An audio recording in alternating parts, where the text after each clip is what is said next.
नमस्कार दोस्तों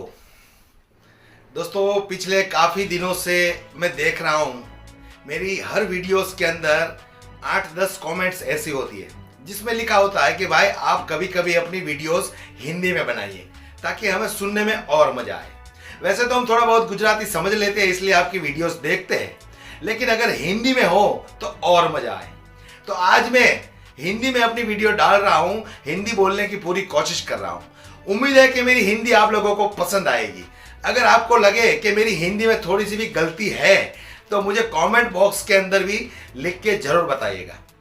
तो आइए शुरू करते हैं आज की इस वीडियो में। जिस तरह से बीजेपी ने अपना बजट रजू किया है तो वो बजट को लेकर पिछले कुछ दिनों से संसद भवन में काफी चर्चाएं हो रही है। विपक्ष के लोग भारतीय जनता पार्टी पर ऐसे तीखे प्रहार कर रहे हैं जैसे मानो लगता है कि भारतीय जनता पार्टी ने अपना ये बजट अपने दोस्तों के लिए जारी किया है।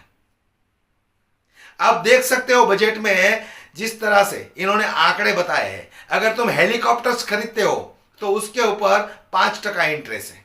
अगर कोई किसान कोई ट्रैक्टर खरीदता है तो उसके ऊपर 14% इंटरेस्ट है।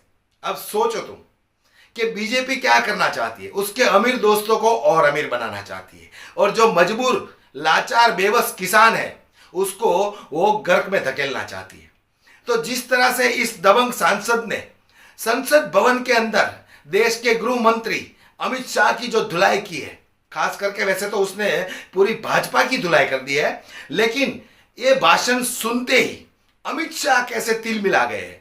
आइए दोस्तों देखते हैं इस संसद भवन के अंदर इस दबंग सांसद ने कैसी बीजेपी की धुलाई की है।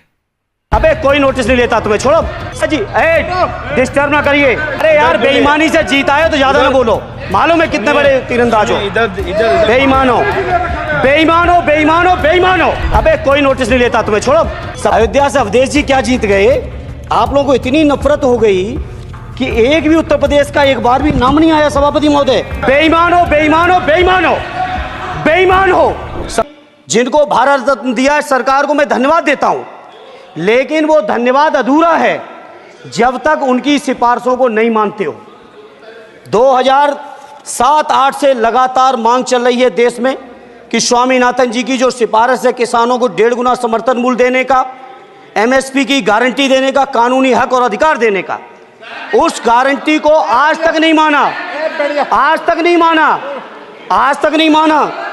स्वामीनाथन जी को आज तक नहीं माना। अध्यक्ष जी डिस्टर्ब ना करिए। सभापति महोदय मेरा टाइम इसमें काउंट नहीं होगा। आप इधर। अरे यार बेईमानी से जीता है तो ज्यादा ना बोलो। मालूम है कितने बड़े तीरंदाज हो। बेईमान हो, बेईमान हो, बेईमान हो, बेईमान हो, बेईमान हो। चलो, स्वामीनाथन जी की आपने नहीं मानी, एमएसपी आपने लागू नहीं की। कितनी बढ़िया बातें कि खाद पे हम सब्सिडी बढ़ा रहे हैं। पहले 50 किलो को 45 किलो, फिर 45 किलो को 40 किलो, और मुझे लगता है कि एक तीसरा कार्यकाल पूरे होते होते केवल 10 ही किलो बचेगा खाद के कट्टे में, इससे ज़्यादा नहीं बचेगा। और किसान अगर अपनी एमएसपी की मांग करते हैं, हजारों किसान यहीं दिल्ली की सीमा पर मारे जाते हैं और आप सोचते हो कि आपकी बात को कोई समझेगा नहीं। सभापति महोदय नौजवानों को कितना गुमराह किया गया। नौजवानों से कह दिया गया हर साल 2 करोड़ रोजगार। मैं आज सवाल पूछता हूं अपने नौजवानों की ओर से, बताएं भारतीय जनता पार्टी के लोग, सरकार में बैठे लोग, 10 साल आपने राज कर लिया है, आखिर 20 करोड़ नौजवानों को रोजगार कहां है। अरे छोड़िए यार, अबे कोई नोटिस नहीं लेता तुम्हें, छोड़ो छोड़ो, कोई नोटिस नहीं लेगा तुम्हें। 20 करोड़ नौजवान के रोजगार का हिसाब कहां है। आज 11वें बजट में जब याद आई तो वो भी ट्रेनिंग की बात करते हो। मैं कहना चाहता हूं आईआईएम, आईआईटी के नौजवानों को रोजगार नहीं दे पा रहे हो। आप सोच रहे हो इंटर्नशिप के इस छोटे से सुगूफे से नौजवान खुश होंगे। देश के नौजवान खुश होने वाले नहीं है। सभापति महोदय शिक्षा के मसले पर लगातार बजट घटाया जा रहा है, लगातार सरकारी शिक्षा कम की जा रही है, और ये बीजेपी की सरकार की लगातार प्रयास है कि नौजवान शिक्षित होंगे तो सवाल पूछेंगे। देश की जेएनयू से लेके, बीएचयू से लेके, एमयू से लेके जितने बड़े संस्थान हैं, सारे संस्थानों को बर्बाद कर दिया है। एक भी दलित, एक भी पिछड़े, कहीं आपका वाइस चांसलर नहीं है। लगातार जितने भी आपके professor, associate professor, assistant professor की नियुक्तियों में आरएसएस का जब तक कोई फंडामेंटल कोर्स नहीं करेगा, बेसिक कोर्स, तब तक उसकी नियुक्ति नहीं होगी। आप क्या सोच रहे हो, देश नहीं देख रहा है नौजवान?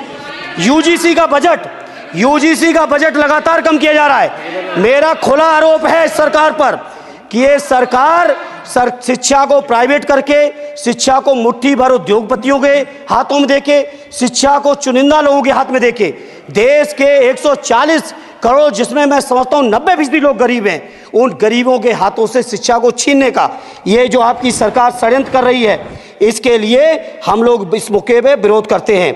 लगातार फीस बढ़ा रहे हैं, शिक्षकों की कमी है, रोजगार आप दे नहीं पा रहे हो, सामाजिक असमानता।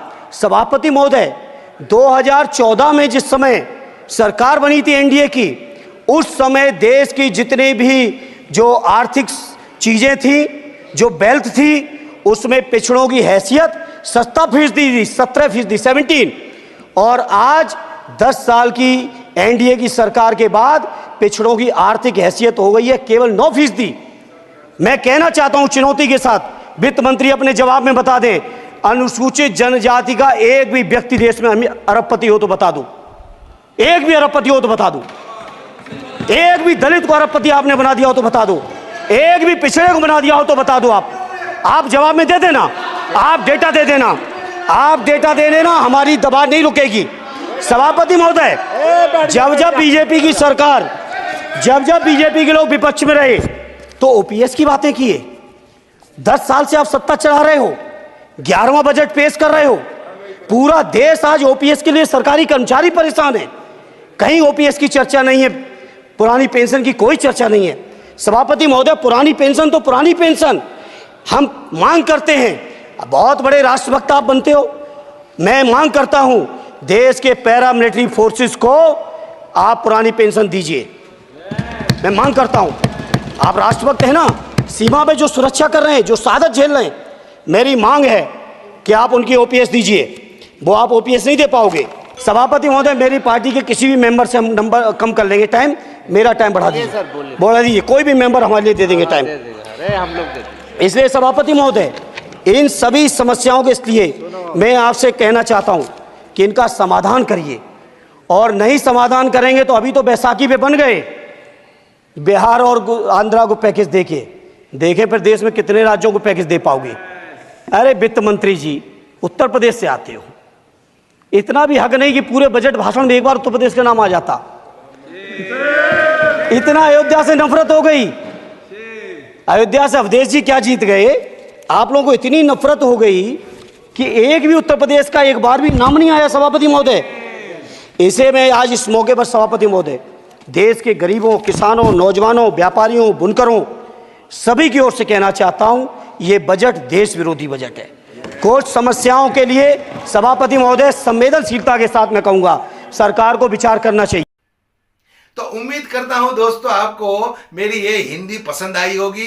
अगर कुछ भूल रही हो तो मुझे कमेंट बॉक्स में जरूर लिखना और बताना कि मैंने कहाँ गलती आ गई है। और वीडियो पसंद आई हो तो लाइक शेयर जरूर कीजिएगा, और हमारे यूट्यूब चैनल के अंदर आप नए हो तो हमारी चैनल को सब्सक्राइब करके बेल आइकन प्रेस जरूर कर दीजिएगा। नमस्कार।